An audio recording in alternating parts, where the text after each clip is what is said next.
मधुबन के बाबा, मधुबन के बाबा मुरली वाले, आपका क्या कहना, आपका क्या कहना।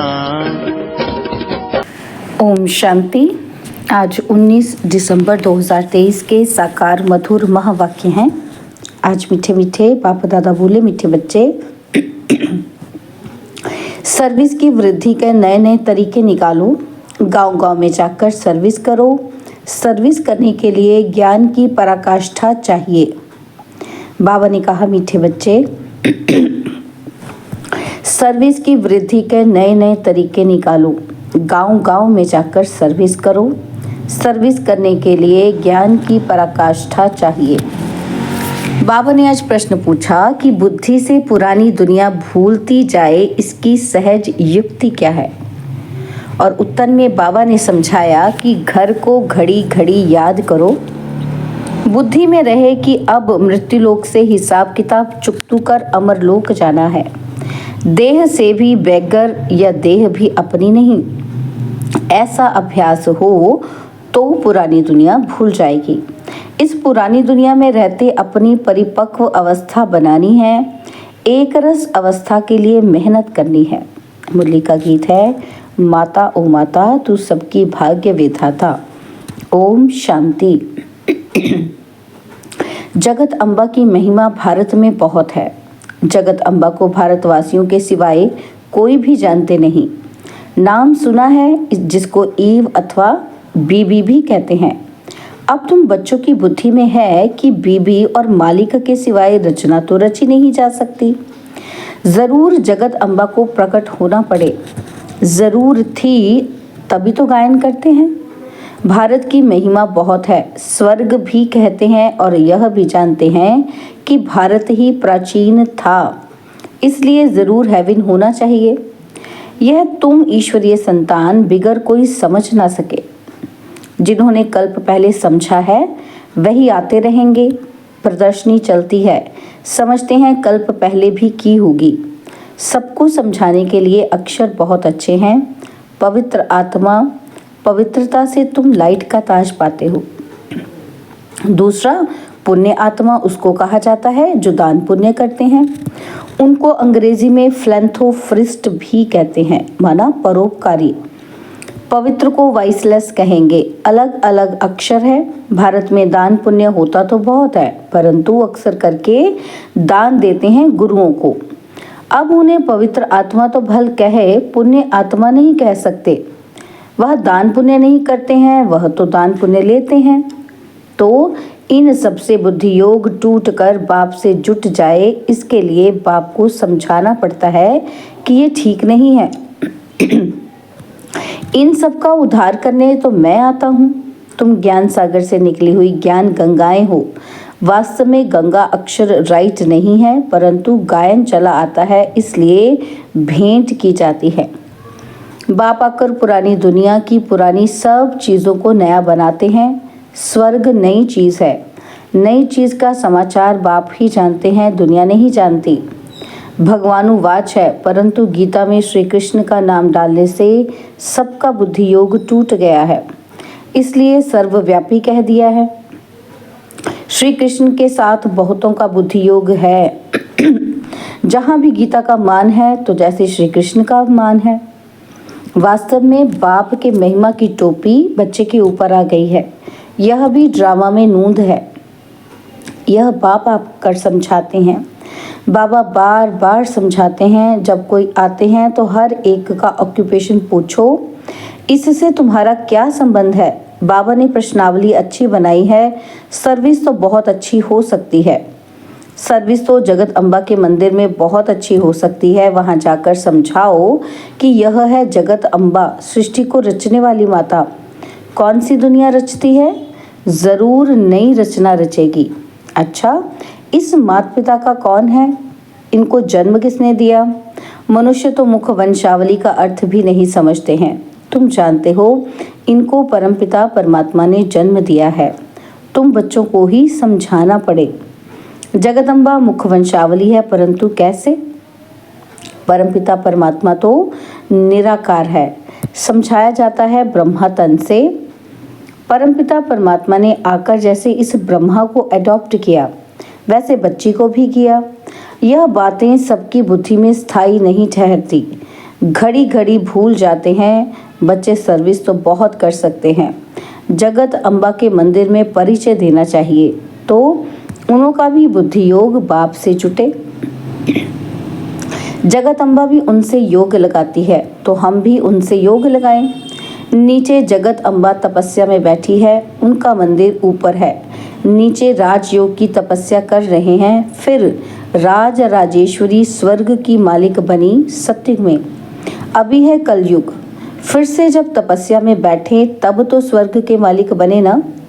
तुम्हारी बुद्धि में ये सारा ज्ञान रहना चाहिए। यह सच्ची राय मनुष्यों को दी जाती है। तुम हर एक का परिचय देते हो, परंतु सबकी बुद्धि में कोई जल्दी थोड़ी बैठ सकता है। बैठे तब जब सर्विस में लग जाएं। चित्र भी बहुत अच्छे बने हुए हैं, लक्ष्मी नारायण के मंदिर में जाकर समझा सकते हो। बाबा कहते हैं मेरे भक्तों को सुनाओ। भक्त जरूर मंदिर में ही मिलेंगे, उनको प्यार से समझाओ। यह जो लक्ष्मी नारायण के चित्र हैं, इनके लिए सभी कहेंगे कि ये स्वर्ग के मालिक थे। अच्छा अब क्या है? कहेंगे जरूर कलयुग। कलयुग में दुख ही दुख है, फिर इनको बादशाही कैसे मिली? तुम जानते हो तो सबको सुना सकते हो। एक को समझाएंगे तो सत्संग इकट्ठा हो जाएगा, फिर सब कहेंगे कि हमारे पास आओ। मंदिर में बड़ा मेला लगता है, राम के भी मंदिर में जाकर उनका ऑक्यूपेशन बता सकते हो। आहिस्ते आहिस्ते युक्ति से समझाना चाहिए।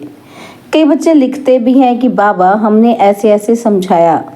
एक को समझाने से फिर दूसरे निमंत्रण देते हैं। हमारे घर में भी 7 रोज भाषण चले तो अच्छा है, फिर वहाँ से कोई और निकलेगा। कोई भी निमंत्रण दे, उनको ऐसा समझाना चाहिए जो छोड़े नहीं। भाषण करने से आसपास वाले मित्र संबंधी आदि भी इकट्ठे होंगे, ऐसे ही वृद्धि होती है। सेंटर पर इतने नहीं आ सकते, यह अच्छी युक्ति है। ऐसी मेहनत करनी चाहिए। मेहनत करने का ढंग मुश्किल ही किसी को आता है। ज्ञान की पराकाष्ठा चाहिए। बाबा कितनी दूर से हमको सिखाने आया है। अगर सर्विस नहीं करेंगे तो ऊंच पद कैसे पाएंगे? स्कूल में बच्चे बहुत अच्छे चमत्कारी होते हैं, उछलते रहते हैं। यह भी पढ़ाई है, यह वंडरफुल पढ़ाई है। इसमें बूढ़े जवान बच्चे सब पढ़ते हैं। गरीबों को और ही अच्छा चांस है। सन्यासी भी वास्तव में गरीब हैं। कितने बड़े बड़े धनवान मनुष्य अपने पास बुलाते हैं। सन्यासियों ने घर बार छोड़ा, बैगर हुए, कुछ भी उनके पास नहीं है। तुम भी अभी बैगर हो और फिर प्रिंस बनते हो, वह भी बैगर हैं। इसमें पवित्रता की बात है। तुम्हारे पास और कुछ नहीं है। तुम देह को भी भूल जाते हो।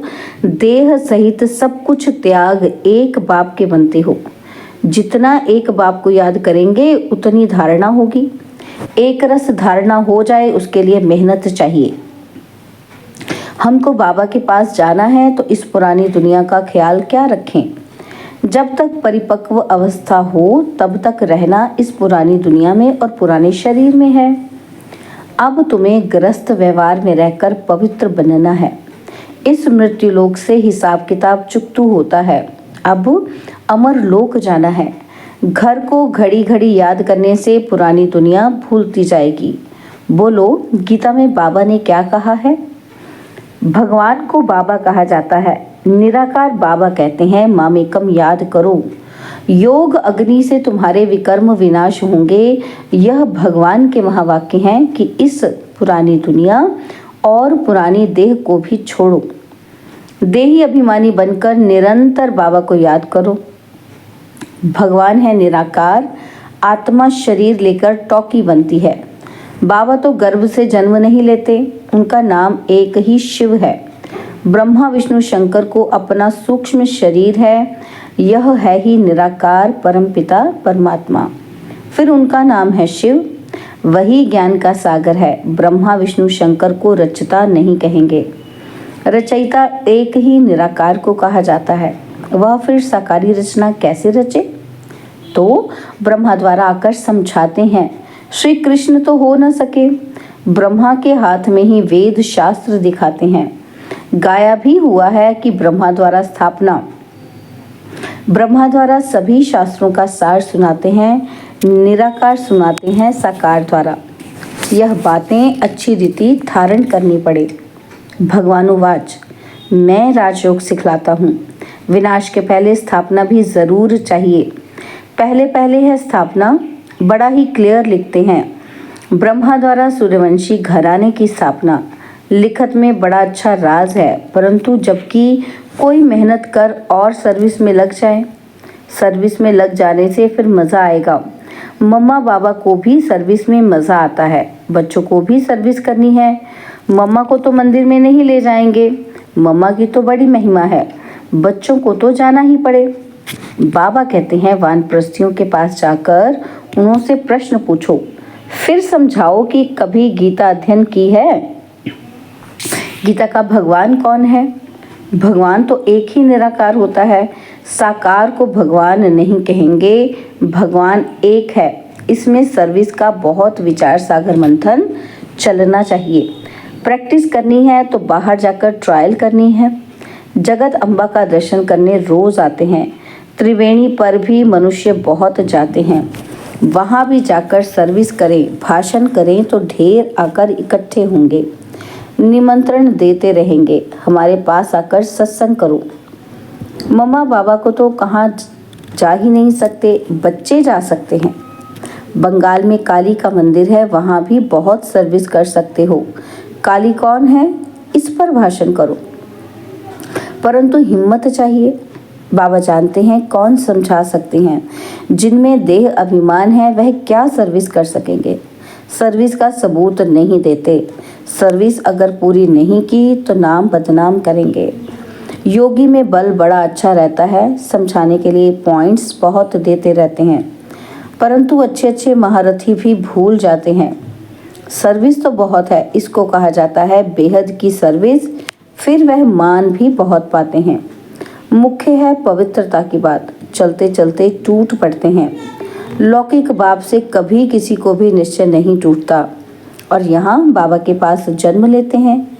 ऐसे बाप को फिर घड़ी घड़ी भूल जाते हैं, क्योंकि विचित्र है, ऐसे बाप का चित्र ही नहीं है। बाप कहते हैं मुझे याद करो और तुम पवित्र बनो तो मेरे पास आ जाएंगे। आत्मा समझती है हमने ही 84 जन्मों का पाठ बजाया है। आत्मा में पाठ नूंधा हुआ है, शरीर में थोड़े ही पाठ है। इतनी छोटी सी आत्मा में कितना भारी पाठ है। यह बुद्धि में कितना नशा रहना चाहिए। व्यवहार के साथ साथ वह सर्विस भी कर सकते हैं।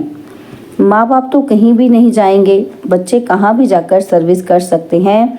बच्चों को ही लकी स्टार्स कहा जाता है। अच्छा, मीठे मीठे ज्ञान लकी सितारों को माता पिता बाप दादा का याद प्यार और गुड मॉर्निंग। रूहानी बाप की रूहानी बच्चों को नमस्ते, और हम रूहानी बच्चों की रूहानी बाप दादाजी को दिलवा जान सिकवा प्रेम से नमस्ते। ओम शांति। प्यारे बाबा, मीठे बाबा, मेरे बाबा, शुक्रिया बाबा, शुक्रिया बाबा, शुक्रिया। धारणा के लिए मुख्य सार है। पहला पॉइंट है देह अभिमान छोड़ सर्विस करनी है। विचार सागर मंथन कर बेहद की सर्विस का सबूत देना है। और सेकंड पॉइंट है इस मृत्यु लोक से पुराने सब हिसाब किताब चुकतू करने हैं। पुरानी देह और पुरानी दुनिया को बुद्धि से भूलते जाना है। बाबा ने आज वरदान दिया, एक की स्मृति द्वारा एक रस स्थिति बनाने वाले ऊंच पद के अधिकारी भव। एक की स्मृति द्वारा एक रस स्थिति बनाने वाले ऊंच पद के अधिकारी भव। एक रस स्थिति बनाने के लिए सदा एक की स्मृति में स्थित रहो। अगर एक के बजाय दूसरा कोई भी याद आया तो एक रस के बजाय बहुरस स्थिति हो जाएगी। जिस समय और कोई रस आकर्षित करता है उसी समय यदि आपका अंतिम समय आ जाए तो ऊंच पद नहीं मिल सकता। इसलिए हर सेकंड अटेंशन रखो। सदैव एक का पाठ पक्का हो। एक बाप, एक ही संगम का समय है और एक रस स्थिति में रहना है तो ऊंच पद का अधिकार मिल जाएगा। स्लोगन: शुद्ध संकल्पों का भोजन स्वीकार करने वाले ही सच्चे सच्चे वैष्णव हैं। शुद्ध संकल्पों का भोजन स्वीकार करने वाले ही सच्चे सच्चे वैष्णव हैं। ओम शांति। और अब यह एक बहुत अच्छी वीडियो भी जरूर देखें।